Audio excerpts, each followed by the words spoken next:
sir. Everybody can hear me okay? All right. I'm going to stand up here so you can see me because I'm a short guy, but I like to move around, so I'm going to start getting mobile, okay? It's an absolute pleasure to be here. Chris, I heard say some kind words earlier about being a young guy. I'm on the wrong side of 40 now, so I feel it, okay? It's an absolute pleasure to be here. My family and I love RVing, coming through Utah whenever we get a chance, and I got a little taste of both with the sun and the snow here today, so thank you all for that. So as Chris mentioned, we met about a year ago at FEMA at the Advanced Academy. I just want to get a taste for everybody here, who I'm looking at, who's looking back at me. How many folks are state folks? How many folks are at the local level, county or jurisdictional level? How many folks are an Army of One? One-man show in your shop. Okay, that's good. All right, so pretty diverse group. We're going to jump over a bunch of different topics. I talk fast. I'm from the East Coast originally, so if you got a question, stop me, slow me down, give me the timeout, whatever it takes. I want to make sure you guys get the best takeaways possible from this. So as Chris mentioned, in my career so far, I've had the fortunate and unfortunate opportunity to experience a lot of different disasters. And in emergency management, we kind of welcome that, but we don't want it for our communities, right? So you can read my bio and get the whole official stuff, but let me tell you a little bit about how I got in this game. So, 2004, tsunami. We all watched 250,000 people perish. I was in Australia, was not impacted directly, got on the first flight. Me and a CNN camera guy wound up in Thailand, buried 3,000 people myself. Spent a couple months there doing response and recovery work, and I was hooked. How many folks have had some life-changing experience that got you in this game? Okay? And I've been in it hot and heavy ever since. And so disasters sort of follow me, unfortunately. And you'll see a little bit of a list here. And the biggest thing that I've experienced so far is this issue of sustainability and being able to carry on, whether it's yourself, your family, your office, your stakeholders. Sustainability is the biggest challenge. And we look at response, and that's great. Lights and sirens, bells and whistles, okay, that's fun, that's sexy, everyone's interested in that. But the recovery piece is the most difficult, it's the most costliest, the longest phase of emergency management that we deal with. And sustainability is the cornerstone of being successful in that arena. So as Chris mentioned, right now I'm the Director for Emergency Management in Santa Barbara County. Prior to that, I was with Los Angeles County. Spent a few years there, really paranoid about earthquakes. Did a lot of catastrophic planning, mass fatality planning. We're waiting for the big one, 90% chance in the next 30 years of San Andreas going, 1,600 subsequent fires, significant challenges when it comes to sustainability. And I had an opportunity to move up the coast and take over in Santa Barbara. And everyone thinks Santa Barbara, whether you saw the soap opera or you just hear that it's paradise, it is beautiful, but for whatever reason, we got a lot of problems there. And I'm going to give you some examples of that. Prior to LA, I had a short stint in the city of Chicago, learned a lot about urban immediate response. Very different environment for emergency management. 2 alarm fires and up, we're right there taking over command, setting up an ICP, whatever it may be. Hostage takeovers, whatever the issue was, emergency management was the lead. So if you look in the dictionary, this is how it's describing sustainability. How many people feel that in emergency management? Whether it's your politicians, your electeds, your supervisors. We get used and abused. How many people just deal with drive-by taskings every day? Well, they'll do it. Okay? And our job is to make sure that ourselves and our staff don't get completely destroyed and completely overwhelmed. So, trouble in paradise. Beautiful place, as I said, Santa Barbara. Chris, when we first met, we just started talking about some of the things that I've been doing. He was saying, oh my God, it's crazy. So let me just start with drought, because you guys can relate to drought. January of 2014, I proclaimed for drought. We're still in it. We are the anomaly in the entire state of California. All eyes at the state are looking at Santa Barbara and our little situation. And it's unique because we got one reservoir that's feeding 250,000 people, doesn't include our 6 million tourists, doesn't include our university populations, and that lake is at 14% right now. Our dead pool, our minimum pool is about 12,000 acre feet, and right now we're looking at maybe May to September when we're looking at dry. So think about that. You're the emergency manager. You got to provide 55 gallons a day for life safety per person, per household. How are you going to do that? Figure it out, Ryan. So we're thick in drought. It's a big problem for us right now. We're crossing our fingers for El Nino on a direct impact. Who really asked for that? We are. We need a direct impact right on our reservoir. Otherwise, we got big problems. So we're still dealing with drought. We got to do re-ratifications of our proclamation every 30 days. We got to keep doing drought action plans every 30 days. We got to hold drought task force meetings. We got to do bi-weekly calls with the state, talking with our federal partners to figure out how we can be trucking in water. We're looking at 3,000 diesel trucks per day just to fill the lake to keep feeding the conveyance to the front country. So that was January. Meanwhile, we had this situation going over at UCSB where we had this outbreak of meningococcal disease. A lacrosse player had to amputate both his feet. 2 other people got it. 2 other students got it. Once you hit 3, it's an outbreak officially by CDC. Now you got a whole level of effort in terms of conference calls and people that you're dialing into that incident, the planning for that. Here's the problem. There's a vaccine. It's not FDA approved. Produced by Novartis in Europe.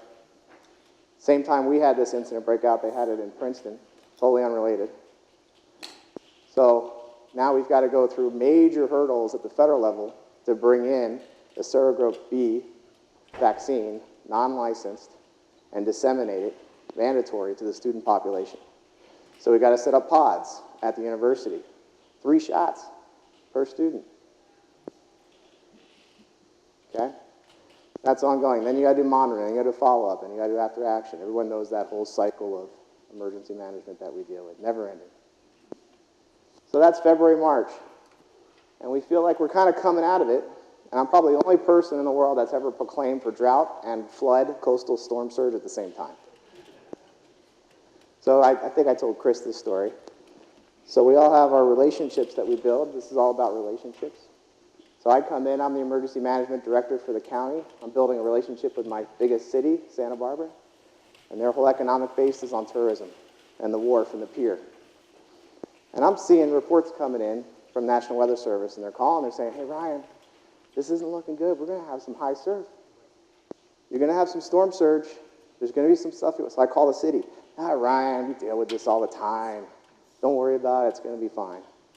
And I wish I had the clip, but if you go on YouTube and you Google Santa Barbara Wharf, and you'll see this clip of this rogue wave just come in and completely take out the restaurant while people are sitting there having food. And the kid at the end of the clip's like, whoa, gotta go.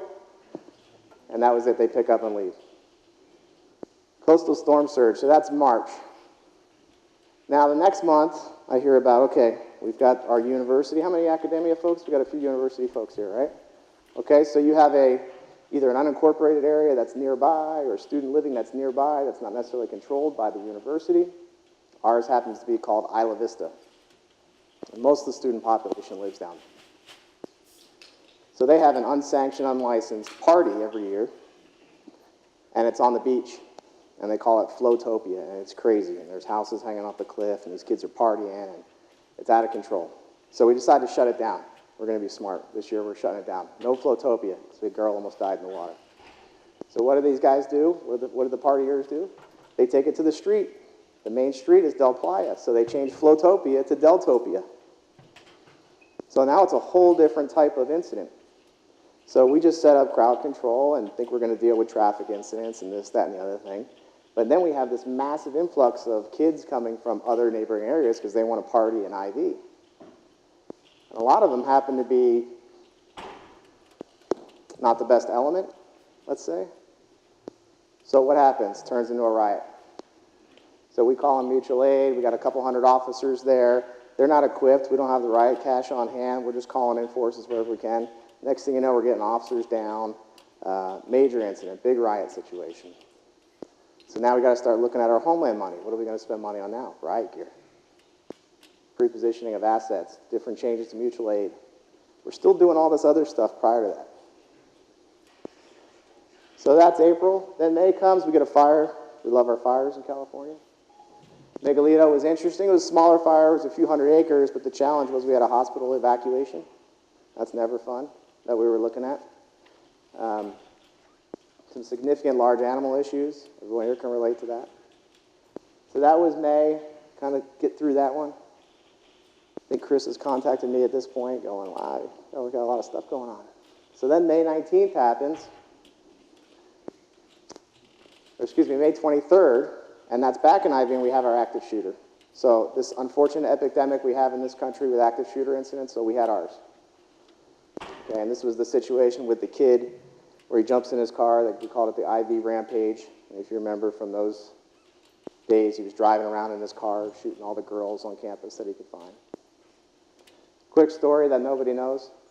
3 days before that incident, on the 20th, we were doing preparedness tips and programs through all the sororities around the campus. So 3 days earlier, we were at Alpha Phi, where you got 60 girls that live in that house. They had never locked their door. They had never taken any preparedness tips. We had the fire department there, just basic stuff. That was the first house that the kid jumped out. He pulled up in front. He had 8 clips on him. He pulls out with a semi and starts banging on the door. The door was locked. We would have lost 60 girls that night. Instead, he turns around. 2 girls were coming home, takes them down, jumps in his car, hits 4 other people, eventually kills himself. And that's a game changer because then you got everybody coming, right? We see it on the news every day. Then the next thing you know, you're doing press conferences 3 times a day. You got Al Jazeera, you got Anderson Cooper, you name it, they're all there, and you're dealing with that. And the whole electeds, and then you're doing the memorial, and you're doing the whole unfortunate exercise of the mental health components and dealing with that and the outreach.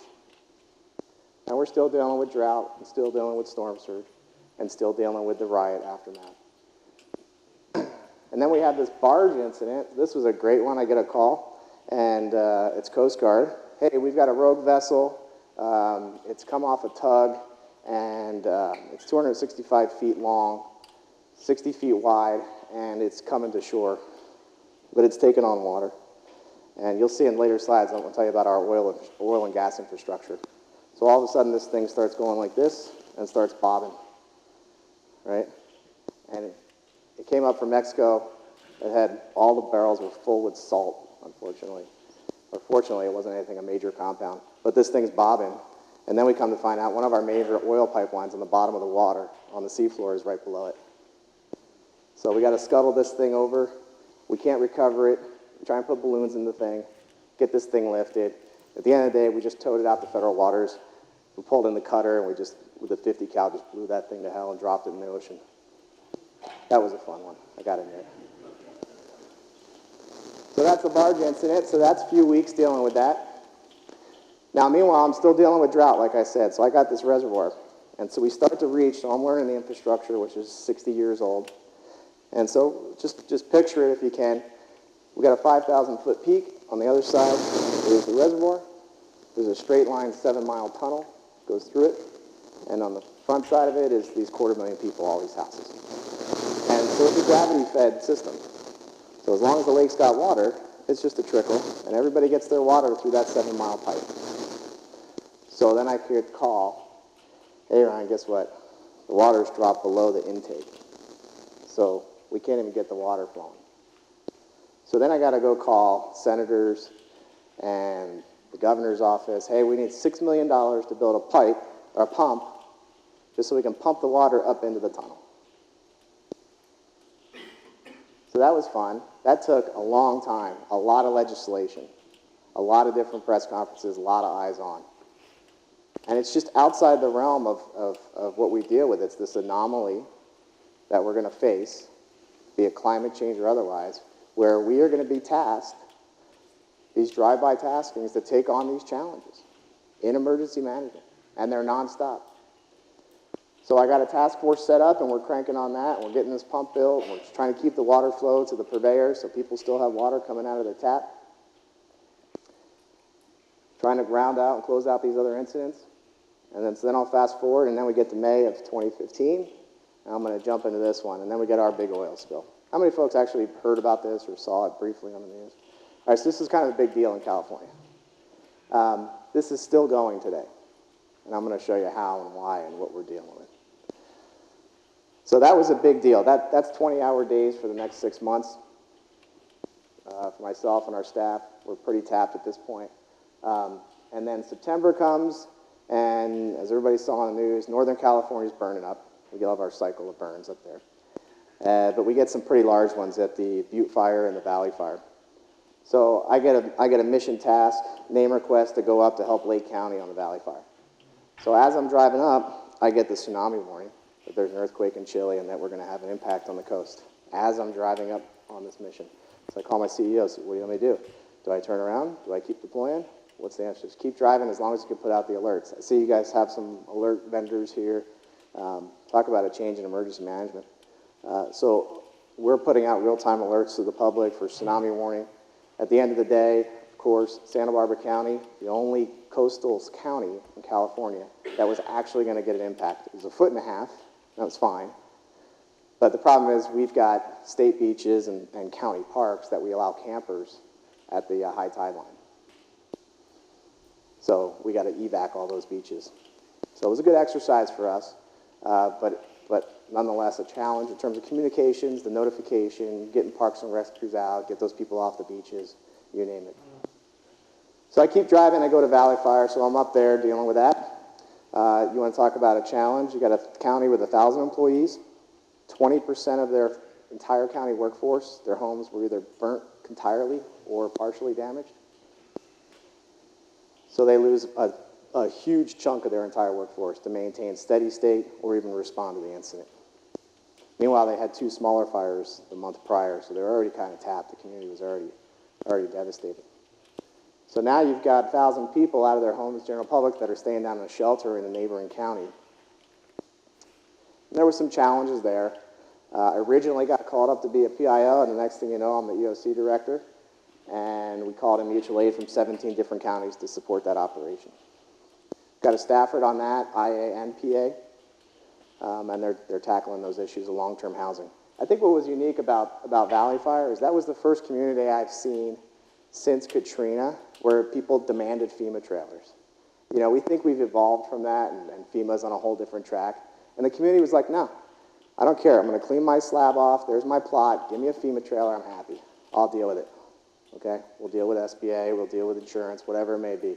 But that was a unique request that we had seen there. So that's pretty much the last couple of years of high-end incidents that we've been dealing with. I want to take some time and talk about, I'd be remiss if I didn't talk about leadership, where Chris and I met, and Amy, and the Advanced Academy.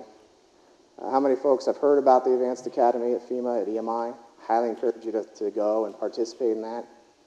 If you take it, you have the opportunity to become an instructor and help continue to advance our discipline. So when I talk about this next incident, I want to talk about the difference of management versus leadership and focus on it from leadership, okay? Don't think about the taskers, just work in the incident, but think about the leadership side of it and your role in your respective jurisdiction. Think about how you would plan, what decision-making you would have to go through, the diversity of the organizations that I'm going to share, and then the styles. So Chris, when we were in 451, we talked a lot about styles. And why is it important? You got to deal with different types of people every day in different situations.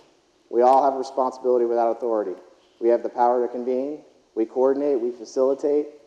There's no other discipline that does this as good as we do. And we got to navigate through different cultures. So think about those 3 perspectives, and we're going to talk about these styles for a second. Let me put these up. So at EMI, we talk about 4 different styles of leadership. What I want you to envision is which one you're good at and which one you're not. And more importantly, can you grow and mature to apply all 4? So the sage is somebody he's got the vision, okay? But he's pretty hands-off. I refer to them as little sponges that we had when we were kids. Just add water and get out of the way. Let them grow, okay? Good managers, just add water and get out of the way. Then you got the commander. We all know this style. speaks for itself. The harmonizer. Come on, we all got to agree on this, right? Let's talk about it. Let's get on the same page. We're going to focus on our perspectives, but we're going to reach consensus. And then last is the benchmarker, the data guy, okay? These are the standards, these are the stats, this is what we got to get to, this is what we got to achieve. So think about those four. And I'm going to jump into oil spill. Any questions at this point? All right. So nobody's sleeping yet. I'm proud of everybody. That's great. Okay. So May 19th. May 19th happens. And you want to talk about a complex incident. A lot of different players, a lot of different stakeholders, and a lot of sensitivity. So I go to Santa Barbara, and a mentor of mine says, Ryan, you got to be careful of two things when you go to Santa Barbara. One is water, and the second is oil. So as you saw, I proclaimed for drought in January 14, and then a year later, I get oil in the water. And that was this incident. So as I mentioned, this is still ongoing. Today's day 239. We went from 24-hour out periods to now out periods, where you're still going through this in unified command. And so what I'm going to show you, this is nothing formal. This is my perspective. A lot of us still have DOJ gag orders in terms of some aspects of the investigation. So I'm not going to jump into that stuff and the timing and whatnot, and it's not applicable here. But just understand that this is still a living, breathing animal, and it's still unfolding. But I got to give you the history. So everyone's aware of the 69 oil spill in Santa Barbara. This was the birth of Earthquake. So it started in Santa Barbara after the 69 spill. So you get 2.5 million gallons in the drink. It's a huge outcry publicly. All the environmentalist movement was born because of this incident. So if there's one place on the planet that you don't want to put oil in the drink, it's Santa Barbara. And this company, Plains All American, happened to do it. And we're going to talk about where they did it, too, which made it even compounded even worse. So a little bit of a history. So we had a spill in 97. And what happened was there was a big outcry because this was the first coastal incident on the West Coast where when you look at, let's say, Exxon, or you look at what happened with in the Gulf, the big takeaway is that the locals don't have a seat at the table. By law, we don't have a seat at the table. Okay, and this doesn't matter if this is in the drink or if this is inland.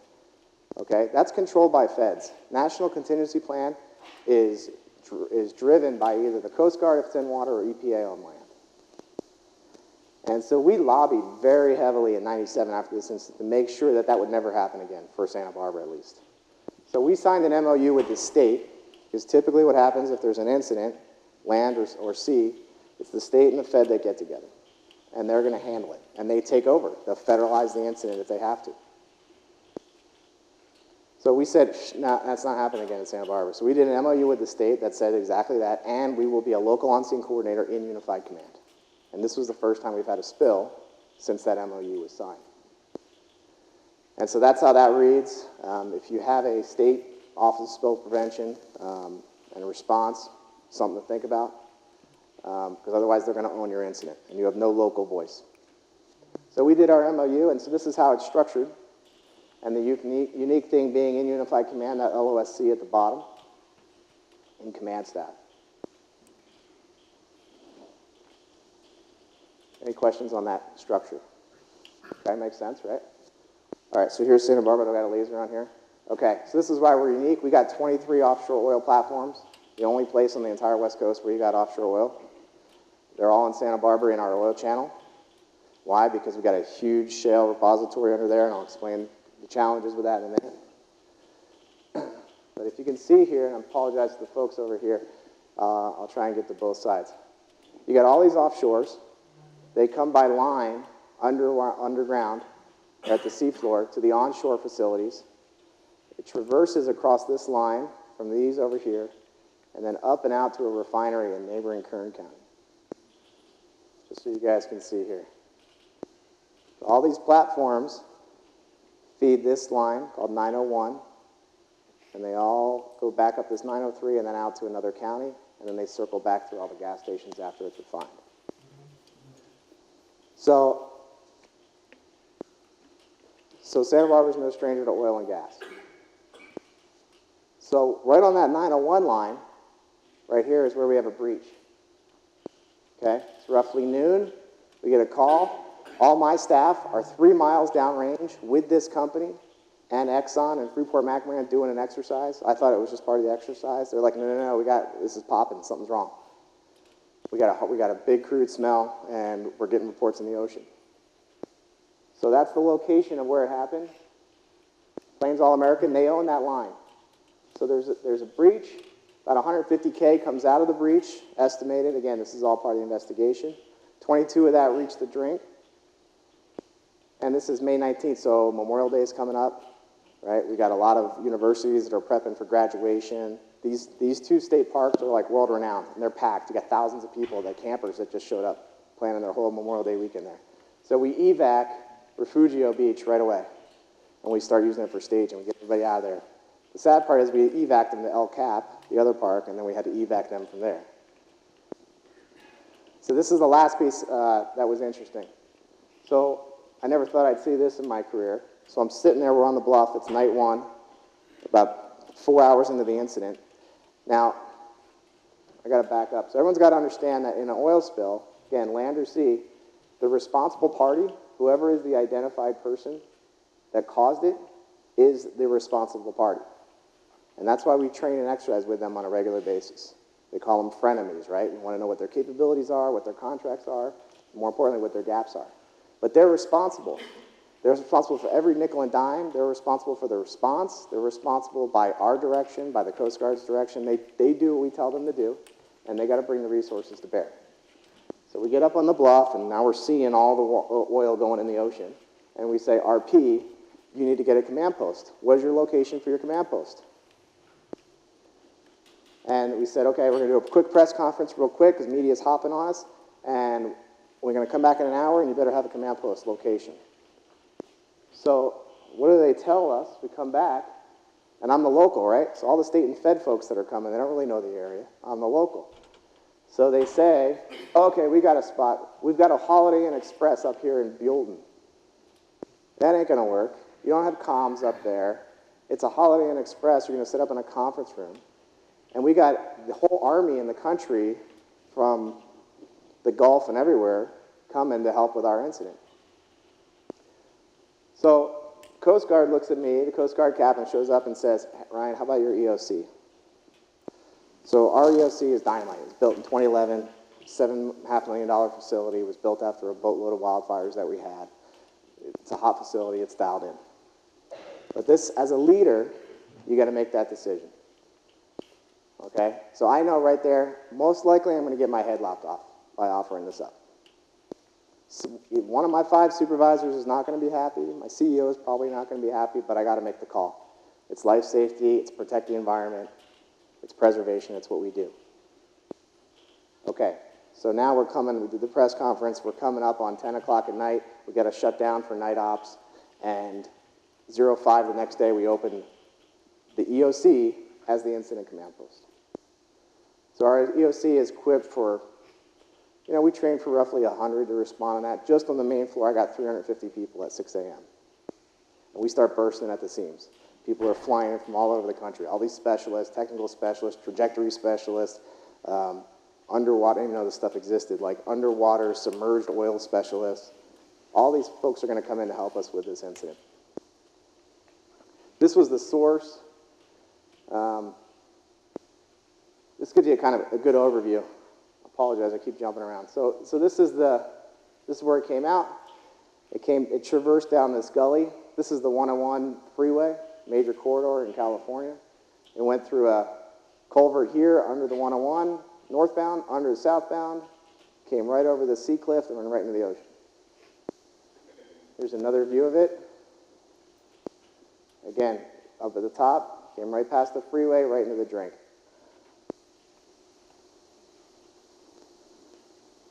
I'm going to jump here real quick. So I mentioned I had our crews out there. Fire was on scene with us first. And just to give you a reality of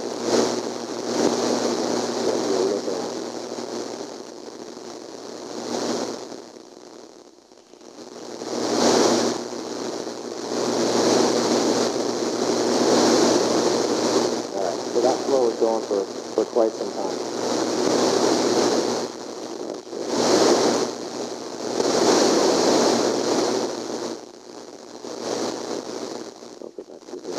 All right, so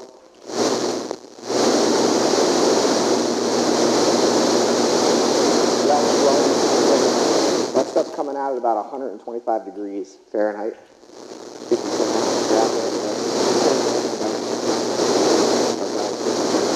Stop the flow. But that's what we were doing. We finally got it stopped after a little while. This is kind of what happens. Goes in there, starts bursting immediately. We start getting boom on it right away. That's Refugio State Beach. This is where all the campers are out here. We evac all these people. So we immediately proclaim a local emergency. That stuff starts spreading. So there's this big gyre in the ocean in that channel, and it gets sucked up into the gyre, and then it starts spitting back up against the shore. And that thing, that whole 22,000 gallons spreads. You can take a drop of oil on ocean water, and it'll spread by a 6 by 6 foot pallet. So imagine that much coming out. And at the end of the day, that's not like 69. That's not 3 million gallons. We're only talking 25,000 gallons. But that stuff spread across 96 miles, across 3 counties, down into LA. So now our AOR is massive. We got the area command, and we're in charge of getting it cleaned up. Talk about wildlife, and in fact, that's the EOC. I mentioned we start bursting at the seams. Parking is an issue. County folks start coming in. I'll talk about SCAT in a second. But there was this big issue about, are you the EOC, Ryan, or are you the ICP, or I don't understand. And I trained all our electeds to come to the EOC, and it's like I'm locking in the policy room. Right? So everyone comes to the EOC, county people. And I'm like, sorry, we're a landlord. You're not allowed to come here. What did you say? You can't do that to us. We're your boss. No, I'm local on scene. I'm in charge of this. Right? So there's that whole education piece. I'm not making friends. Okay, so we start putting up tents. We start bringing in trailers. We're bursting at the seams.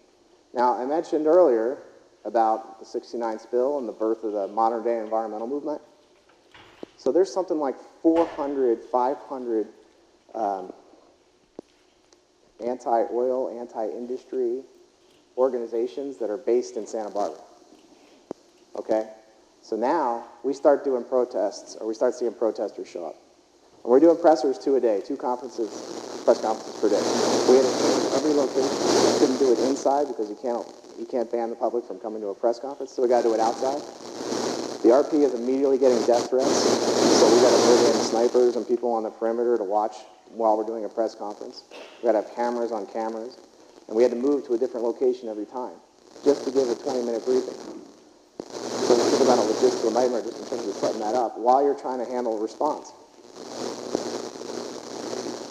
So coming back to sustainability. So I was able to sustain them in the EOC for 13 days before I got too much pressure, because we're still in high fire season. County fire at any moment, and they want to use the EOC. So get these guys out, Ryan. You're bursting at the seams anyway. Find them a new location. So there's nothing fun about having a 350-person ICP and telling them they got to move when they're now 13 days comfortable handling a response. I got 1,500 guys in the field that are all going through reporting channels that we set up to the ICP. So all that has to change. That's not fun. So in the ICP, we had 62 agencies, 600 people on 2 shifts rotating, 54 contractors, and these people came from everywhere. So it's a logistical nightmare. I mentioned we got all the parks are full. We got graduation ceremonies left and right. There's no hotel rooms. All right, so think about how you would deal with that and how you'd sustain that. That's the main floor of my EOC, shoulder to shoulder. There are a lot of benefits there too, I gotta say. When you've got the NOAA trajectory guy that's doing maps, who's normally in Seattle, and he's right there, and he's talking right to the ops guy, and they're deploying boom, and then they're sending vessels out. You can't get that kind of streamlined information without those folks shoulder to shoulder. So there was huge benefit in having this, but it was very unique. I mentioned the press conferences. Like I said, those were crazy. It took the protesters probably 4 or 5 days before they realized where the nest was. So it was easy to move the press conferences around the county. But when they found out where the EOC was, thank God I had that perimeter fence put in because it helped. We had a lot of challenges with law enforcement, and we almost sustained them. Joint Information Center, I'm not even going to get into that. When you want to talk about putting out a coordinated message with all those different agencies involved. So again, bursting at the seams. This is the timeline, I won't get into that, about what happened. This is an example of how we're mapping things. So I mentioned about NOAA and the state folks, the spill guys, how they're giving us real-time data, and we're putting resources out there to deal with this. But it's a huge burden on your staff to maintain. We're still at this point 2 weeks in, and we're still doing between 60 and 20-hour days. All right, people are getting extremely exhausted. We brought in comfort dogs. How many folks have worked with comfort dogs? They're huge. Bring the dogs in, let them walk around the floor. It's a tremendous boost for people just sitting there. Closures. Okay, now you start getting massive pushback from the local environment. So we closed fisheries, we closed air routes, we had to close roads, beaches, waterways. So you got a massive economic impact. People can't fish, people lose all their tourism, can't do stuff in the waterways. You are enemy number one because you're hurting their bottom line in their back pocket. And then you got constraints. Constraints are huge. So I mentioned you couldn't pick a worse place on the West Coast to drop oil in a drink because it's Santa Barbara. It's the cross-section of 3 tribal bands that are competing for that area. We've got cultural concerns, biological concerns, archaeological concerns. We're finding human remains while we had cleanup crews. You got to stop everything. Every challenge in the field you can think of was there. Nighttime operations, tides, just the tide impact. So again, our responsibility is you get oil off the drink, and then you got to clean it up off the beaches. Okay? But we don't use any type of chemicals in California. Okay?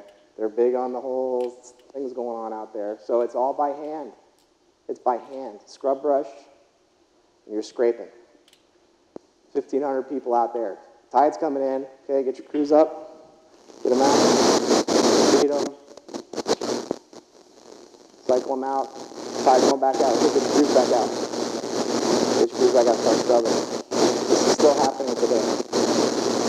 So then you got seasonal tide. So when the stuff all came back off hit the coastline, it just bolts on. It's like asphalt on those rocks, right? But then you got seasonal tides, so that all got submerged by sediment that was washed up through the tides.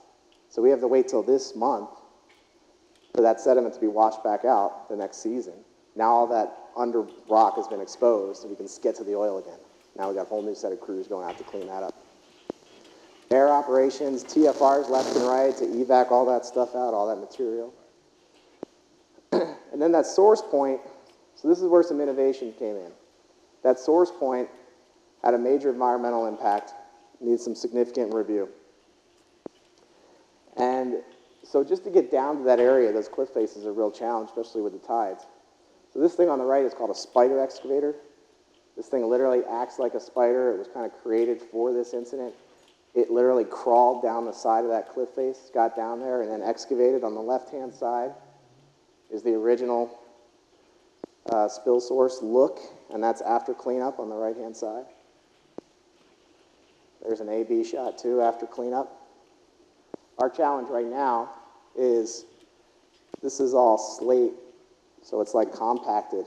So all the oil here started slipping into there, so now it oozes out, you know, based on compaction and heat. It starts oozing out. We've got to send cleanup crews out again. It's never ending. Day 239 on this cleanup. And then you get to coastal. So Coast Guard breaks up the coastline into divisions, and then the divisions have segments. So here's probably the biggest challenge with this for us, is that this entire channel down here is arguably the most active natural seep area on the planet. We have 7,000 gallons of oil that just comes right out of the seabed every day. It gets churned up, some of it gets reposited back into the seafloor, but it just comes bubbling right up. And some of it tar balls up, and then it hits the beaches. And it's well known, when you go to Santa Barbara, you bring mayonnaise, because mayonnaise gets the oil off. But everyone always walks away with the beaches with the oily feet, black feet. But it's still our responsibility to clean the beaches. So the RP wasn't that happy about this, but we said, look, you got to scrape the entire beach. All the seep, everything. So the only way you could do that is you got to boom everything off. So you got to protect the segment for an indefinite amount of time, scrape everything off, and then take away the boom, and then when it redeposits itself, then you got to sample it. And you got to determine if it is Plains oil or it was natural seep. Plains oil seep, we mark it as clean. We still got 4 segments that we're cleaning up. Absolute nightmare. Talking about a nightmare, the wildlife impact, very sad, very tragic. We did a lot of work with SeaWorld, where they would bring folks up. Wildlife Network would do some cleanup and then repatriate our sea life back into the community. This is not a good sight in the media for you. You're having dolphins wash up, birds. And again, I mentioned the passion and the commitment of people in Santa Barbara, the environmentalist folks. This was probably the single most biggest challenge, and you can relate this to any incident. I know this is coastal and you're not, but all these lessons could be perfectly applicable in your backyard here with an incident. And we all are going to deal with convergent, spontaneous volunteers. And so this is not what you want to see on CNN the next day. We had Home Depot put 2,000 buckets up on the coastline. And these people just grabbed these buckets and started running into the ocean thinking they're helping by cleaning up. They're being contaminated. They're then going back up to their vehicles. They're moving into uncontaminated areas with hazardous waste on them. Very unhealthy. As soon as we got Home Depot to stop and get these folks educated not to do this, Orchard Supply, which is another West Coast vendor, showed up with another 5,000 buckets and dropped them off. So we set up a California Volunteers program. Here's the biggest thing, hugest lesson learned, liability. Keep your attorneys close. We weren't going to assume the liability for volunteers. The state put this program together. We held them to it to assume the liability. And so we took not only all the volunteers, but we took protesters and converted them to volunteers. We put them through 24-hour HAZWOPER training. We PPE'd them, and we put them on the beaches, let them help with response. So turn them into a force multiplier if you can. This is them out there in the field. Again, this is still ongoing. We still use these folks. We're still now training folks into a whole new evolution of ongoing resources that are ready to go at a moment's notice if we have another impact. CERT was huge. CERT did a great job. I leaned heavily on CERT even in the EOC just because we were tapped, just running security on the facility, check in, check out, all the paperwork. Dynamite use of volunteers on this effort. So I mentioned the National Contingency Plan. If you're not familiar with it, it's really important, especially here from an EPA perspective. This positioning of the RP and Unified Command. We're working on legislation to change this so there can be a standard for locals to be involved by law. We saw this after the Gulf. There is very much a bifurcation, if you will, of the National Contingency Plan versus what we learn in the FEMA world. Okay? And you look at the National Response Framework, they conflict on many different levels. So where the Coast Guard and EPA were operating under the NCP, we're trained, and we operate under the response frameworks and the recovery frameworks dictated by FEMA. And there's a lot of challenges there that haven't been fixed since the Gulf. They were identified then, and it was an instant replay for us. So then you evolve, you got OPA 90, so all the regulations that come with that. Now you move into the fun part, which is finance, admin, claims, the money. And so you see these categories at the end. These are the areas that you can claim. This incident right now cost Plains about $300 million. I mentioned the natural seeps. That's been a huge challenge for us, just to identify that. That picture up there shows activity of natural seeps on any given day. We see that flow. That's kind of an aerial of where that underwater activity happens in the channel. And I'll jump to just a quick example of what natural seep is when the entire community is trying to tell you that that's Plains oil. So you could pick a beach in Santa Barbara and you'll see oil just come bubbling right out of the sand.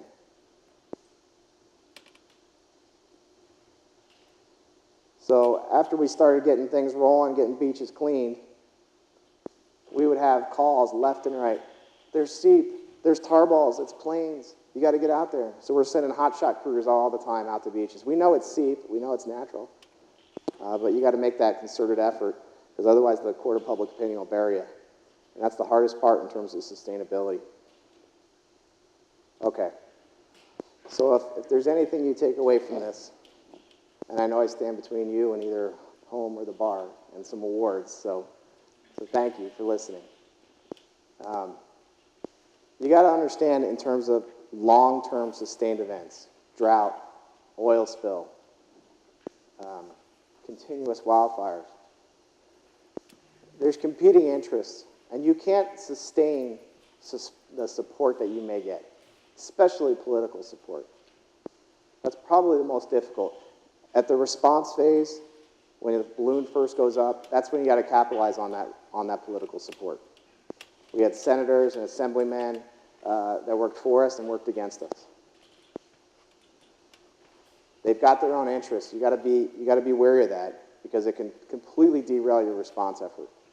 I'm not going to name names, but it's not helpful when a senator calls the night before you do a day shift operation to change the field because of a sampling event. Just come on, tell me. I won't tell anybody. I need to know. Was it Plains oil or wasn't? And then you find that trust and confidence, and then they tweet it out 10 minutes later. So it derails your entire effort that next day. That political will is there to support you or is not there to support you. You got to be prepared for that. The media, as I mentioned, hopefully an adversary could be your worst enemy. In this case, a lot of challenges. We talked about volunteers and the local stakeholders, your non-governmental organizations, leveraging your SIR, your VOADs, the business community, the economic impact to them, addressing all their needs. So technology, comms is huge. I mentioned we went from 0 comms in the Hill to just the best of comms in the EOC as an ICP. And then that shifted when we kind of kicked them out and they had to set up comms somewhere else.